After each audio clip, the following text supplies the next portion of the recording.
नमस्कार दोस्तों, सर्व ज्ञान में आपका स्वागत है। आज हम आपको बताने वाले हैं कि भाई को धोखा देने वाले को ईश्वर कौन सी सज़ा देते हैं। तो चलिए स्टार्ट करते हैं। एक नगर में एक राजा रहता था। उसके महल में एक बहुत ही सुंदर बाग था। उस बाग में तरह तरह के फूलों के पौधे और अनेक प्रकार के मीठे फलों के पेड़ थे। इसके अलावा उस बाग में सबसे आश्चर्यजनक चीज़ थी। एक संतरे का पेड़ था जिसमें सोने के संतरे लगे थे। उस राजा ने उस पेड़ की देखभाल के लिए खास इंतज़ाम कर रखा था। जब इसके फल पकते थे तो चौकीदार रात दिन उस पेड़ का पहरा दिया करते थे, कहीं कोई सोने का संतरा चुरा न सके। लेकिन एक दिन की बात है, जब बाग के माली ने सोने के संतरे को गिना तो उसमें से एक संतरा गायब था। माली तुरंत दौड़ता हुआ राजा के पास पहुंचा और राजा को संतरे के पेड़ पर एक फल कम होने के बारे में खबर दी। राजा ने यह बात सुनी तो उसे बड़ा आश्चर्य हुआ कि बाग में उस पेड़ की देखभाल का इंतज़ाम करने के बाद भी उस पेड़ से कैसे चोरी हो सकते हैं फल। राजा ने ऐलान किया, जिस व्यक्ति ने उस पेड़ का संतरा चुराया है, उस व्यक्ति को जो भी पकड़ कर लाएगा उसे इनाम दिया जाएगा। राजा के 3 बेटे थे। सबसे बड़ा राजकुमार राजा से कहने लगा, पिताजी, रात को बाग में पहरा मैं दूंगा और चोर को पकड़ने की कोशिश करूंगा। फिर राजा ने अपने बड़े बेटे यानी बड़े राजकुमार को बाग में पहरा देने का आदेश दिया और चोर को पकड़ने की इजाज़त दे दी। वह बड़ा राजकुमार रात में पहरा देने लगा, लेकिन 2 घंटे बाद ही बड़े राजकुमार को नींद आ गई और वह सो गया। वह राजकुमार सुबह उठकर उसने संतरे को गिना तो वह देखकर चकित रह गया कि रात भर में एक संतरा और गायब हो गया। फिर इसके बाद दूसरी रात को मझले राजकुमार के पहरा देने का काम संभाला तो उसे भी नींद आ गई और तीसरे दिन भी संतरे चोरी हो गए। पेड़ से लगातार फल चोरी होने से वह राजा बड़ा चिंतित था और दरबारी के भी समझ में नहीं आ रहा था कि क्या किया जाए। यह सोचते हुए जब उदास बैठे थे, इतने में सबसे छोटा राजकुमार आया और उसने कहा कि आज की रात में मैं पहरा दूंगा। राजा सबसे छोटे राजकुमार से खुश नहीं रहता था। वह छोटे राजकुमार को हमेशा मूर्ख समझता था। और फिर जब छोटे राजकुमार राजा से कहते हैं कि आज रात को मैं पहरा दूंगा और चोर को पकड़ कर लाऊंगा, तो राजा उसे डांटते हुए कहते हैं कि तुम क्या समझते हो, क्या तुम्हें इसमें सफलता मिलेगी? बड़े राजकुमार इस काम को में असफल हो चुके हैं। तुम अपना काम करो, तुम्हारे बस की बात नहीं है। लेकिन छोटे राजकुमार नहीं माना। उसने राजा से प्रार्थना की और बोला, उसे एक मौका दिया जाए। अंत में राजा राजी हो गया। फिर सबसे छोटा राजकुमार रात में पहरा देने लगा। उसने तय किया कि वह किसी भी हालत में नहीं सोएगा और चोर को ज़रूर पकड़ेगा। वहीं जब आधी रात हुई और रात के 12 बजे का समय हुआ, तो राजकुमार ने देखा कि एक सुंदर सोने की चिड़िया कहीं से उड़ती हुई आई और संतरे के ऊपर बैठ गई। फिर देखते-देखते ही सोने का एक संतरा तोड़कर अपनी चोंच में पकड़ कर ले गई। छोटा राजकुमार जाग रहा था। राजकुमार ने फौरन निशाना साधा और तीर चला दिया, लेकिन तीर चिड़िया को नहीं लगा और वह पंख फड़फड़ाते हुए उड़ गई। राजकुमार का तीर उस चिड़िया के पंख पर लगा और एक सोने का पंख टूटकर ज़मीन पर आ गिरा। फिर दूसरे दिन सुबह राजकुमार ने राजा को सारी बात बता दी और वह सोने का पंख राजा के सामने रख दिया। पंख इतना सुंदर और इतना कीमती था कि राजा उसे देखता ही रह गया। राजा ने कहा, अगर उस चिड़िया का एक पंख इतना सुंदर है, तो वह चिड़िया कितनी सुंदर होगी। मैं चाहता हूँ कि उस चिड़िया को पकड़ कर लाओ। सबसे पहले बड़ा राजकुमार इस काम के लिए रवाना हुआ और चलते-चलते एक जंगल में पहुँचा। वहाँ उसने एक लोमड़ी को एक पेड़ के नीचे आराम करते हुए देखा। फिर राजकुमार ने शिकार के लिए मौका देखकर तीर अपने धनुष पर चढ़ा दिया। वह तीर छोड़ने ही वाला था कि लोमड़ी ने चिल्लाकर कहा, राजकुमार, मुझे मत मारो। मुझे पता है कि तुम सोने की चिड़िया को खोज में निकले हो। तुम मेरी राय मानो तो तुम्हारा काम जल्दी पूरा हो जाएगा। तुम इसी रास्ते से सीधे चले जाओ। शाम होने पर तुम गाँव में पहुँचोगे। वहाँ तुम्हें आमने सामने दो सराय मिलेंगे। वहीं एक सराय खूब सजी सजाई और दूसरी सराय बहुत ही भद्दी दिखाई देगी। तुम एक काम करना, जो सराय बहुत सजी सजाई दिखाई दे, सुंदर सी दिखाई दे, तुम उसके अंदर मत जाना। यदि तुम ऐसा करोगे तो तुम्हारा काम बहुत ही आसानी से हो जाएगा। उस लोमड़ी की बात सुनकर बड़े राजकुमार को हंसी आ गई और उसने चिल्लाकर कहा, भाग जा यहाँ से, मुझे तेरी सलाह की ज़रूरत नहीं है। और ऐसा कहकर बड़े राजकुमार ने लोमड़ी पर तीर छोड़ दिया, लेकिन लोमड़ी बहुत चालाक थी, वह बचकर भाग गई। बड़ा राजकुमार आगे चला गया। शाम को जब एक गांव में पहुंचा तो उसने देखा कि सड़क के किनारे सचमुच में दो सराय थी। उसमें से एक सराय सजी सजाई थी और उसके अंदर से लोगों के नाचने गाने की आवाज़ें आ रही थी। वहीं दूसरी सराय बहुत ही भद्दी थी और वहाँ अंधेरा था। राजकुमार ने लोमड़ी की बात पर गौर नहीं किया और वह सजी सजाई सराय में ठहर गया। थोड़ी देर में वह भूल गया था कि वह असल में सोने की चिड़िया की खोज में निकला था, क्योंकि जो सजी सजाई सराय के अंदर जो भी व्यक्ति जाता है वह उस काम को भूल जाता है। इसलिए राजकुमार भी उस चिड़िया के बारे में भूल गया। जब काफ़ी समय बीत गया और बड़ा राजकुमार नहीं लौटा, तो मझला राजकुमार सोने की चिड़िया की खोज में चल पड़ा। वह भी उसी तरह चलते चलते जंगल में पहुंचा तो वही लोमड़ी उसे भी मिली और फिर उसी लोमड़ी ने मझले राजकुमार को भी वही बात बताई तो बड़े राजकुमार को बताई थी। मगर मझले राजकुमार ने भी उस लोमड़ी की बात पर कोई ध्यान नहीं दिया।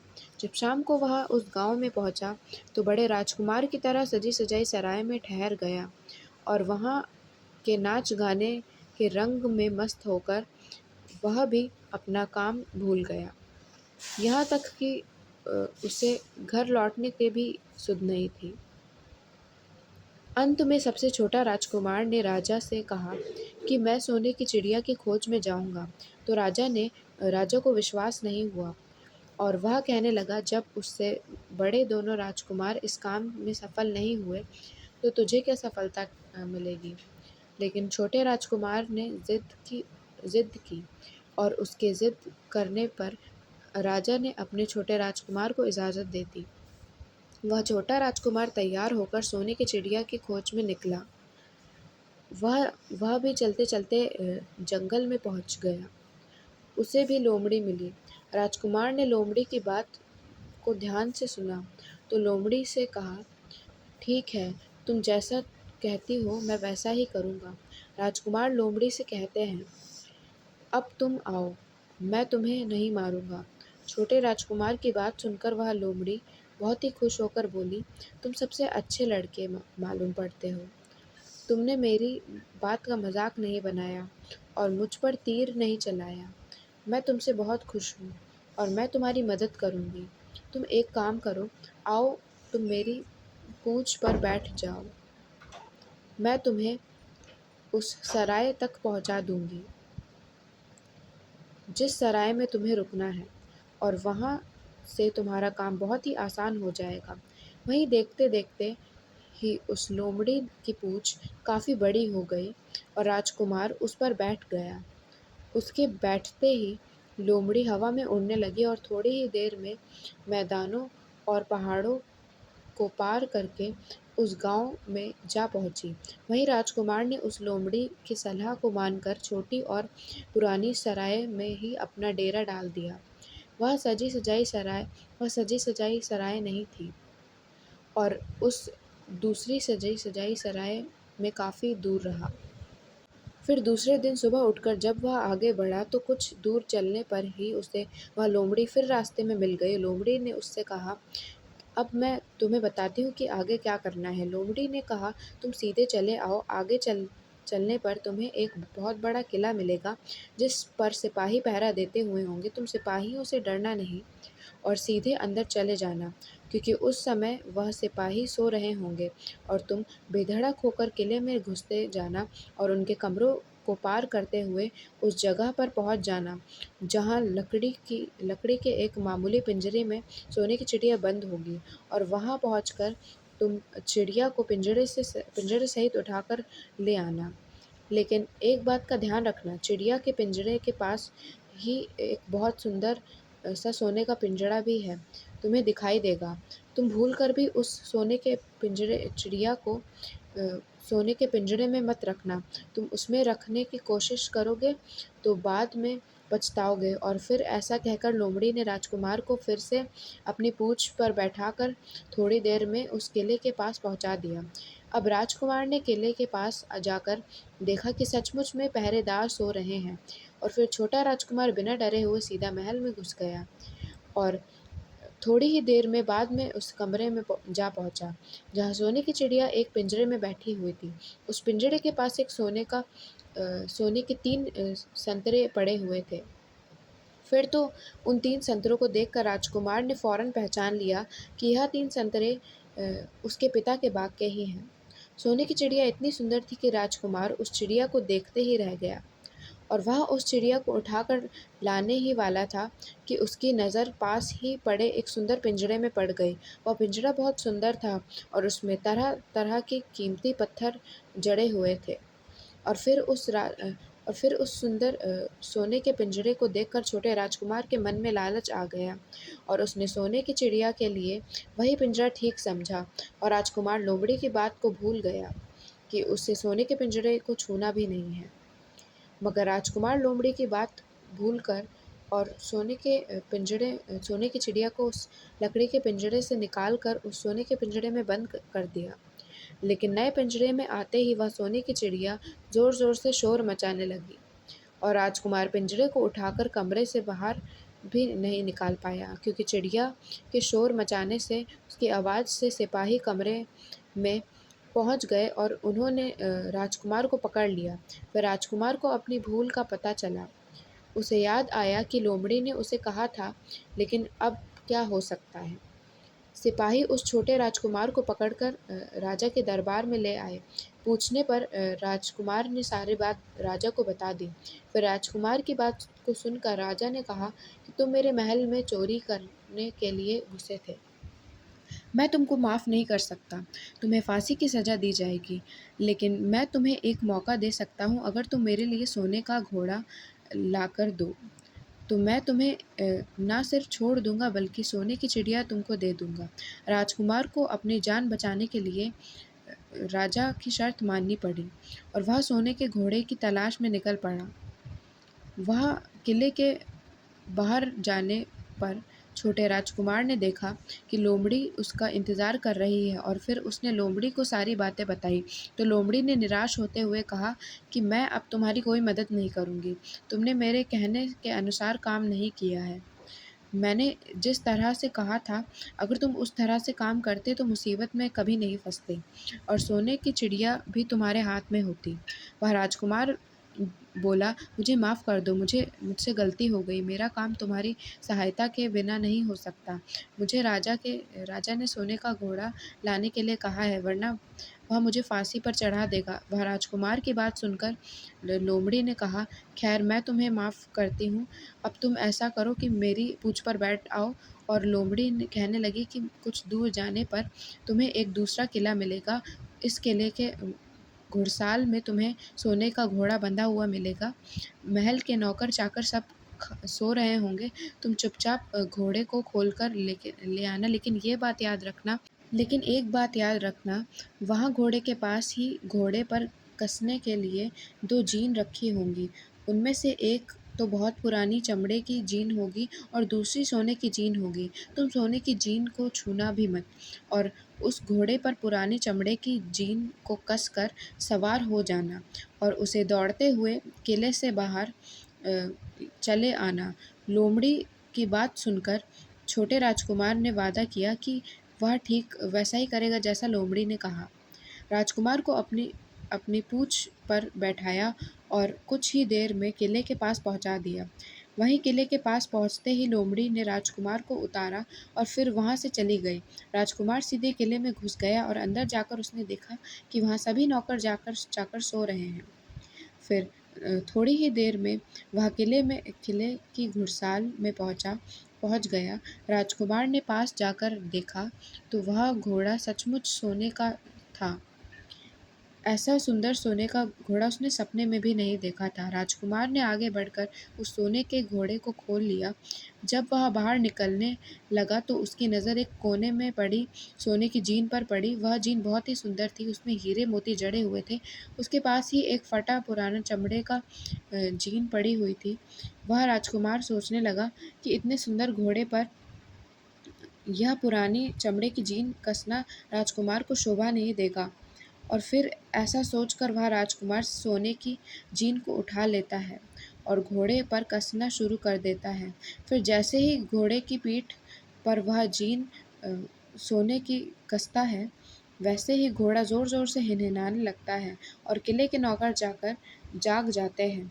वहीं थोड़ी ही देर में राजकुमार को पकड़ लिया जाता है। राजकुमार के हाथ बांधकर सिपाहियों ने अपने राजा के सामने पेश किया था। राजकुमार की सारी बातें सुनकर राजा ने कहा, तुमने मेरे घोड़े को चुराने की कोशिश की है, इसलिए तुम्हें फांसी की सज़ा दी जाएगी, लेकिन अगर तुम मेरा एक काम कर दो तो मैं तुम्हें छोड़ सकता हूँ। फिर राजकुमार ने कहा, महाराज आप बताओ, मैं आपका हर काम करने के लिए तैयार हूँ। तो राजा ने कहा, यह से कुछ दूरी पर महल है, उसमें बहुत ही सुंदर राजकुमारी रहती है। अगर तुम अपनी जान बचाना चाहते हो तो उस राजकुमारी को मेरे पास लेकर आओ। यदि तुमने ऐसा कर दोगे तो मैं तुम्हें इनाम में यह सोने का घोड़ा दूंगा। बेचारा राजकुमार फिर से एक नई मुसीबत में फंस गया और उसने मजबूर होकर राजा की शर्त माननी पड़ी। अब वह सोने के महल की खोज में निकल पड़ा। कुछ दूर चलने पर उसे वह लोमड़ी फिर मिल गई। पता नहीं उस लोमड़ी की सारी बातें कैसे मालूम हो गई थी और वह कहने लगी, देखा, तुमने इस बार भी मेरी बात नहीं मानी। मेरी बात मान जाते तो इस बार भी नई मुसीबत में नहीं फंसते। खैर, मुझे तुम पर दया आ रही है, मैं तुम्हारी मदद फिर करूँगी।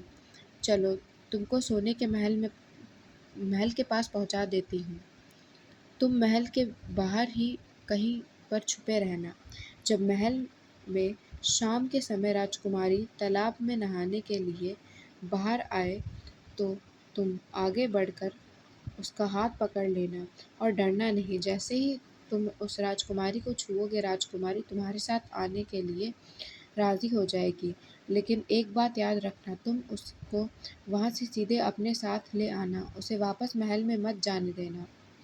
वरना राजकुमारी तुमसे कहेगी कि मैं अभी अपने माता-पिता से मिलकर आती हूँ, लेकिन तुम उसकी बातों में मत आना, वरना फिर से एक मुसीबत में फँस जाओगे। फिर ऐसा करते ही लोमड़ी ने फिर उस छोटे राजकुमार को अपनी पूँछ पर बैठा लिया और देखते ही देखते वह लोमड़ी हवा में उड़ने लगी। कुछ ही देर के बाद सोने के महल के पास पहुँच गए। वह महल के पास पहुँचते ही राजकुमार एक पेड़ की आड़ में छुपकर बैठ गया। शाम को जब राजकुमारी नहाने के लिए किले में बाहर आई तो राजकुमार ने हिम्मत करके आगे बढ़कर उसका हाथ पकड़ लिया। उसको छूते ही राजकुमारी उसके साथ चलने के लिए तैयार हो गई और वह बोली, राजकुमार, तुम मुझे जहाँ भी ले जाना चाहोगे मैं तुम्हारे साथ चलूँगी, लेकिन मुझे थोड़ी देर के लिए अपने माता-पिता से मिल कर आने दो। तो राजकुमार ने लोमड़ी की बात को याद किया और राजकुमार ने कहा, ऐसा नहीं करना, मेरे साथ चलना पड़ेगा। लेकिन राजकुमारी रोने लगी। इतनी सुंदर राजकुमारी थी कि राजकुमार उस राजकुमारी को रोना नहीं देख पाया और मन पिघल गया। छोटा राजकुमार अंत में राज़ी हो गया और बोला, जाओ, थोड़ी देर के लिए माता-पिता से मिलकर आओ, लेकिन फिर तुरंत बाहर चली आना। लेकिन राजकुमारी ने जैसे ही किले में कदम रखा, किले के पहरेदार जाग गए और उन्होंने राजकुमारी को पकड़ लिया। वहीं राजकुमार बहुत पछताया, लेकिन अब क्या ही हो सकता था। सिपाहियों ने उसे अपने राजा के सामने पेश किया। राजा बहुत निराश था। उसने उसी व्यक्ति उसी वक्त आदेश दिया कि इस राजकुमार को फ़ौरन फांसी पर चढ़ा दिया जाए।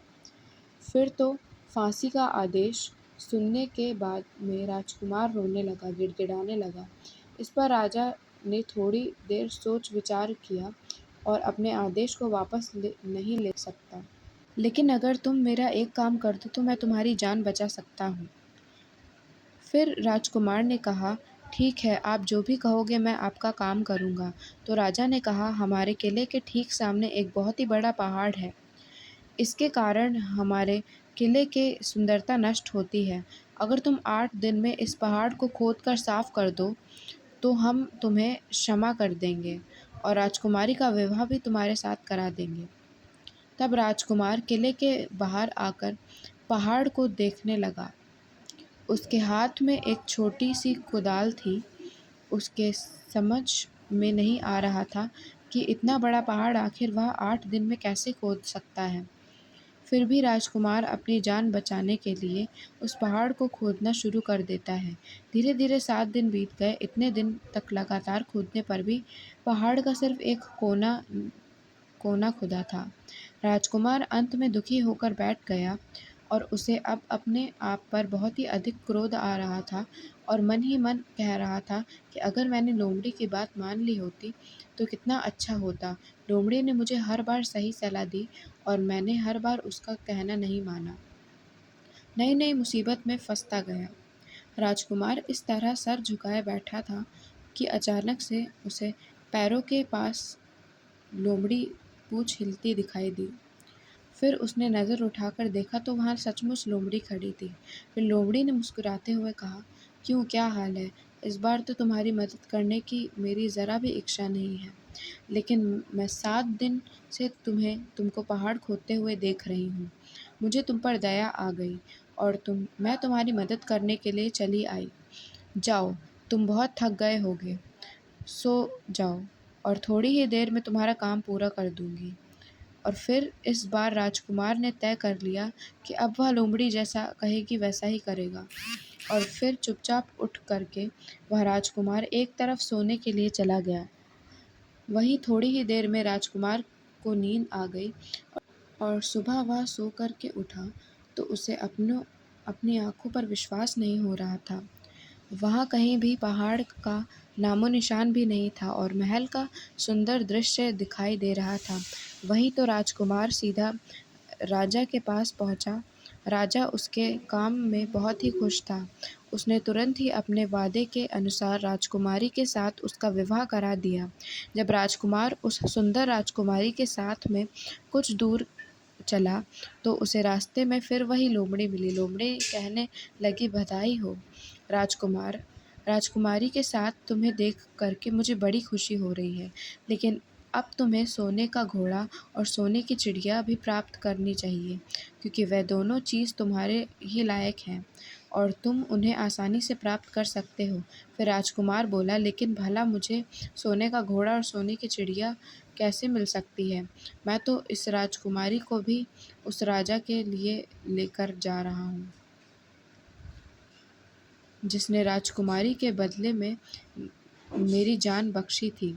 फिर लोमड़ी कहने लगी, नहीं राजकुमार, तुम ऐसा काम मत करना कि इस बार राजकुमारी के साथ में तुम्हारा विवाह हुआ है।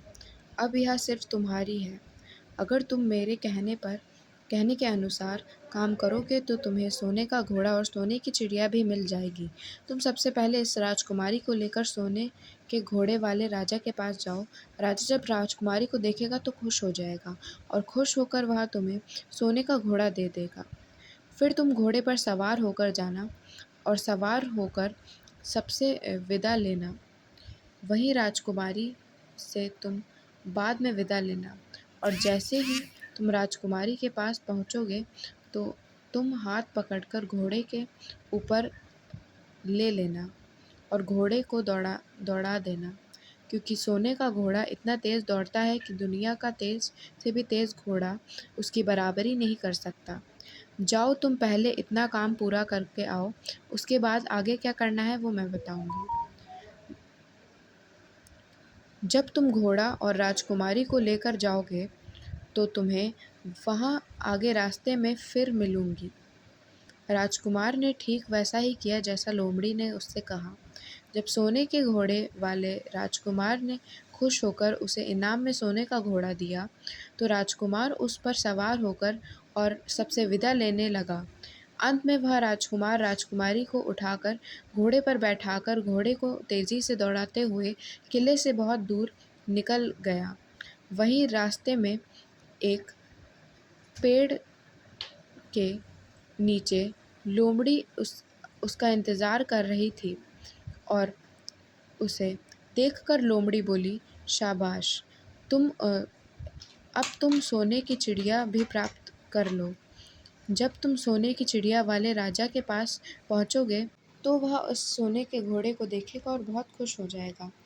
तो तुम उससे कहना कि पहले सोने की चिड़िया का पिंजरा मेरे हाथ में दे दो, तब मैं यह घोड़ा तुम्हें दे दूँगा। फिर जैसे ही राजा जब वह पिंजरे तुम्हारे पास लाए तो तुम पिंजरे उसके हाथ से छीन लेना और घोड़े को दौड़ा देना। बस ऐसे चिड़िया तुमको मिल जाएगी और कोई तुम्हें पकड़ भी नहीं सकेगा। इस बार भी राजकुमार ने ठीक वैसा ही कहा जैसा लोमड़ी ने बताया था और वह राजकुमारी के साथ ही घोड़े पर बैठकर आ गया। और जब राजा ने उसके हाथ में सोने की चिड़िया का पिंजरा दिया तो उसने तुरंत घोड़े को वहाँ से भगा दिया। सोने का घोड़ा हवा से बातें करने लगा। वहीं कुछ दूर चलने पर लोमड़ी फिर उसे मिल गई। राजकुमार ने उससे कहा, तुमने मेरी बहुत ही ज़्यादा मदद की है।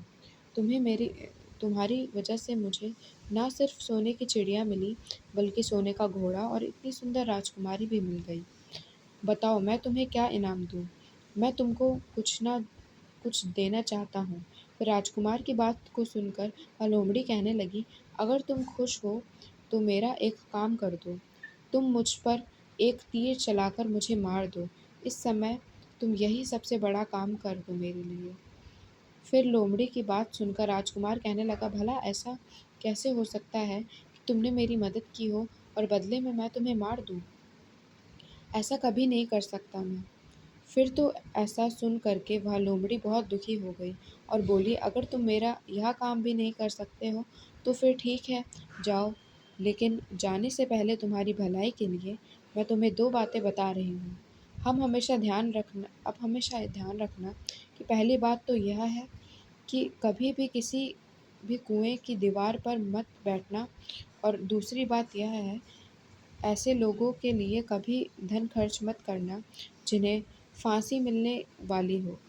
फिर लोमड़ी की बात सुनकर राजकुमार बोला, तुम भी अजीब हो, तुम्हारी बातें मेरी समझ में नहीं आती। भला मैं कभी कुएं की दीवार पर क्यों बैठूंगा और ऐसे आदमियों पर धन क्यों खर्च करूंगा जिनकी फांसी होने वाली है। लेकिन लोमड़ी ने उसकी बात पर कोई जवाब नहीं दिया और अलविदा कहकर लोमड़ी वहाँ से चली गई। लोमड़ी के चले जाने के बाद राजकुमार सोने का घोड़ा दौड़ाते हुए आगे बढ़ा तो उसके साथ बैठी हुई और राजकुमारी उसके साथ बैठी हुई थी और सोने की चिड़िया का पिंजरा भी उसके हाथ में था। वहीं कुछ ही देर में राजकुमार उस छोटे से गांव में जा पहुंचा जिसमें वह दोनों सराय थे। गांव के लोगों ने खास तौर खास तौर से बच्चे उसको देखते ही बाहर निकल आए। सोने के घोड़े पर इतने सुंदर राजकुमार के साथ बैठी इतनी सुंदर राजकुमारी को देखकर सभी चकित हो गए। इतने में ही राजकुमार ने देखा कि गांव के बगीचे में एक जगह बहुत से लोग जमा हैं। फिर राजकुमार के पूछने पर लोगों ने बताया कि वहाँ पर दो आदमियों को फांसी देने की तैयारी हो रही है। फिर तो राजकुमार उन आदमियों से मिलने के लिए उधर को चल पड़ा और वहाँ पहुँचने पर उसने देखा कि वह दो आदमी जिनको फांसी दी जाने वाली है वह कोई और नहीं बल्कि उसके सगे बड़े दो भाई हैं जो सजी सजाई सराय में पहुँच गए थे और अपनी सुबुत्त खो बैठे थे। वही तरह-तरह के बुरे काम करते थे और जुआ खेलते थे और जुए में बहुत सारा धन हार चुके थे। उन्होंने लोगों से बहुत सारा रुपया उधार ले लिया था और इन्हीं सब बातों से चिढ़ करके गाँव वाले उन लोगों को बड़ी कुमारों को फांसी पर चढ़ाने जा रहे थे। भाई आखिरकार भाई होता है और राजकुमार ऐसा कैसे होने दे सकता है। उसने अपने बड़े भाइयों को बचाने के लिए वहाँ के लोगों से कहा कि मुझसे रुपया ले लो और तुम इन लोगों को छोड़ दो। और फिर उसके बहुत विनती करने के बाद वहाँ के लोग राज़ी हो गए और उन्होंने उन दोनों आदमियों को रिहा कर दिया। वहीं राजकुमार अपने भाइयों को छुड़ाकर अपने महल की तरफ चल दिया। आगे कुछ दूर चलने पर जंगल में एक कुआं दिखाई दिया। फिर राजकुमार कुछ सोचकर राजकुमारी से कहते हैं, हम कुछ देर के लिए इस कुएं के पास करने जा रहे हैं और यहाँ पर ठंडा पानी पीने के बाद हम यहाँ से आगे के लिए प्रस्थान करेंगे। राजकुमार की बात सुनकर राजकुमारी मान गई। इधर राजकुमार लोमड़ी की दोनों बातों को भूल चुका था, जो कि लोमड़ी ने विदाई के समय कहा था कि कभी भी घोड़े से उतरकर कुएं की दीवार पर मत बैठना और कभी भी ऐसे आदमियों की मदद मत करना जिनको फांसी लगने वाली हो। वहीं जैसे ही छोटा राजकुमार राजकुमारी के साथ में उस कुएं के किनारे बैठा, तब तक उसके दोनों बड़े भाई आ गए और जलने लगे। इसको इतनी सुंदर राजकुमारी मिल गई है और इतना सारा धन भी मिल गया है और पिताजी भी इसकी बुद्धिमानी की प्रशंसा करेंगे। इसकी घर में इज्जत बढ़ जाएगी। कल तक पिताजी इसे मूर्ख समझते थे और आज इसे बुद्धिमान माना जाएगा। इसलिए दोनों भाइयों ने सलाह करके और मौका देखकर अपने छोटे भाई को कुएं में धकेल दिया और उसके बाद सोने का घोड़ा लेकर घोड़े पर राजकुमारी को बैठाकर सोने की चिड़िया का पिंजरा उठाकर वहाँ से चलते बने। और फिर इस प्रकार धन और राजकुमारी के लालच में बड़े दोनों भाई ने छोटे भाई को मौत के मुंह में धकेल दिया। फिर कुछ ही देर में दोनों बड़े राजकुमार अपने राज्य में लौट आए। उस लौट घर लौट आए। घर लौटकर राजा ने कहा, हमें सोने की चिड़िया को पकड़कर ले आए। इसी चिड़िया ने हमारे बाग से सोने के संतरे चुराए थे। हम यहाँ सोने का घोड़ा और यह राजकुमारी लाए हैं। यह सब देखकर राजा बहुत खुश हुआ। सारे राज्य में वहाँ के लोग खुशियाँ मनाने लगे। वहीं राजकुमारी खुश नहीं थी, वह रो रही थी। उसने खाना पीना भी छोड़ दिया था। वहीं घोड़े ने भी खाना खाना बंद कर दिया था और चिड़िया ने भी दाना पानी बंद कर दिया था। राजा ने बहुत कोशिश की, लेकिन ना तो राजकुमारी खुश हुई और ना ही सोने का घोड़ा और ना ही सोने की चिड़िया ने दाना खाना शुरू किया।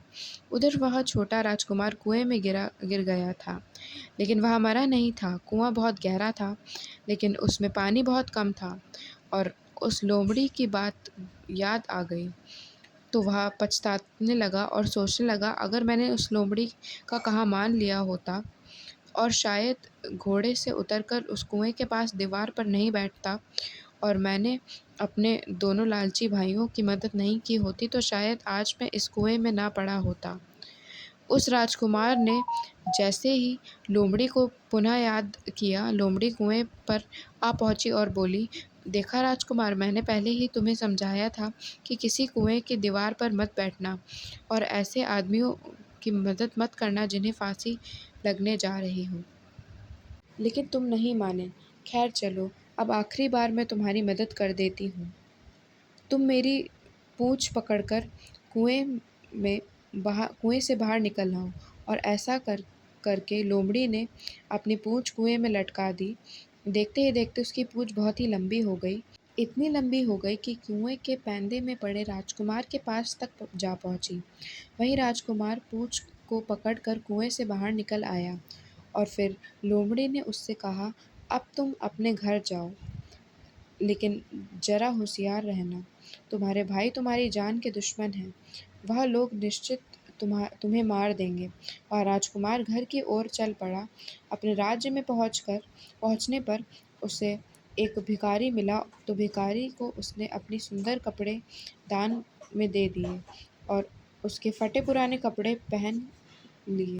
इस तरह भेष बदलकर छोटा राजकुमार अपने किले में पहुंच गया और वहां उसके पहुंचने पर एक बड़ी आश्चर्यजनक बात हुई कि सोने का घोड़ा खुशी से नाचने लगा और दाना ना खाने वाली सोने की चिड़िया अपने पिंजरे में खुशी से फुदकने लगी और गाना गाने लगी।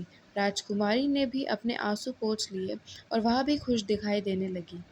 इतना होने पर भी राजा को कुछ समझ नहीं आया। फिर उसने राजकुमारी से इस खुशी का कारण पूछा, तो राजकुमारी बोली, मैंने तो पहले ही आपको सारी कहानी बता दी थी। आपके बड़े अ, और मझले राजकुमार ने छोटे राजकुमार के साथ धोखा किया है।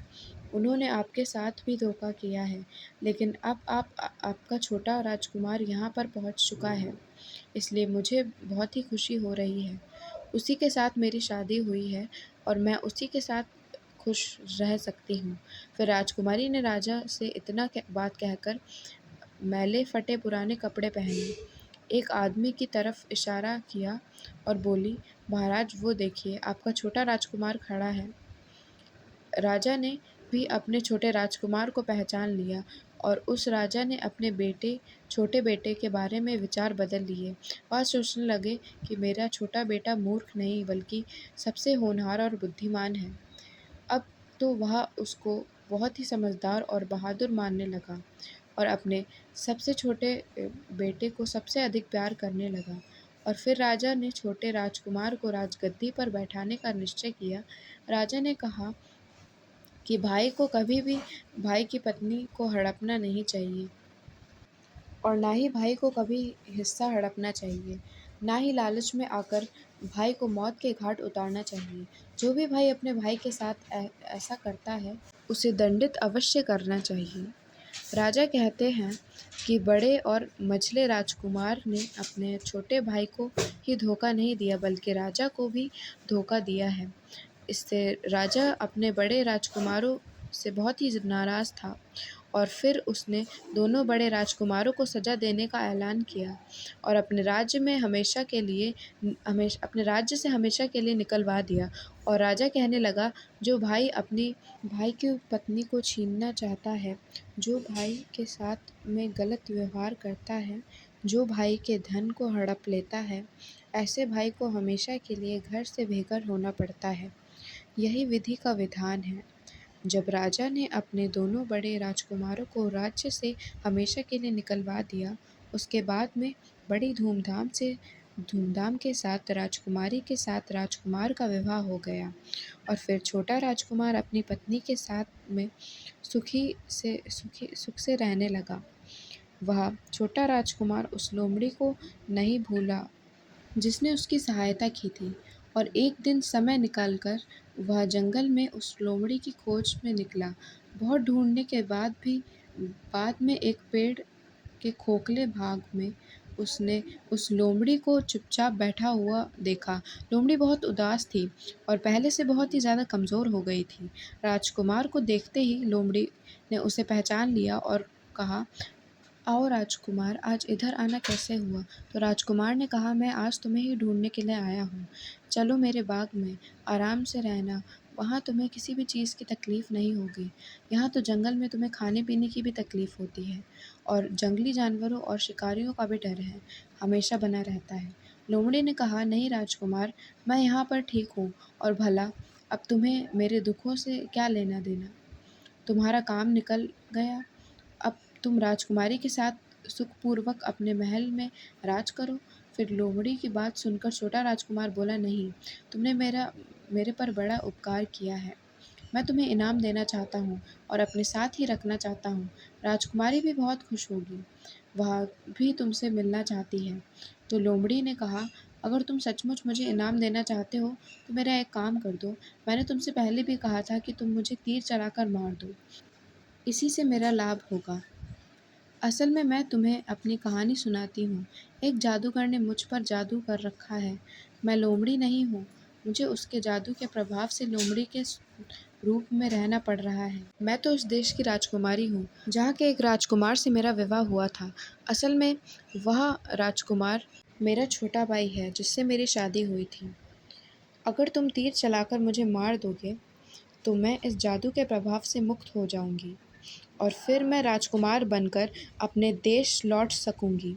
छोटा राजकुमार इस बात को सुनकर एकदम से आश्चर्य में पड़ गया और फिर उसने फ़ौरन अपने धनुष पर तीर चलाया और लोमड़ी के ऊपर छोड़ दिया। तीर लगते ही वह लोमड़ी मर गई और उसमें से एक सुंदर सी राजकुमारी निकल आई। इसके बाद दोनों राजकुमार वापस महल में लौट आए। राजकुमारी अपने भाई से मिलकर बहुत खुश हो गई। मित्रों, भाई भाई को दुश्मन क्यों हो जाता है?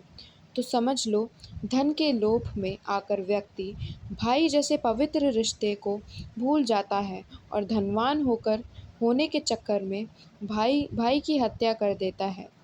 मगर राजकुमार के भाइयों की तरह जो भाई ऐसा करता है, एक दिन उसका सर्वनाश हो जाता है। भाई का हिस्सा हड़पने वाले व्यक्ति को कौन-सी सज़ा मिलती है? तो समझ लो, भाई का हिस्सा या उसकी पत्नी या उसका धन हड़पने वाले व्यक्ति को घर से बेघर होना पड़ता है। जिस प्रकार राजकुमार के दोनों भाइयों को राजा ने राज्य से हमेशा के लिए निकाल दिया और वह घर से बेघर हो गए।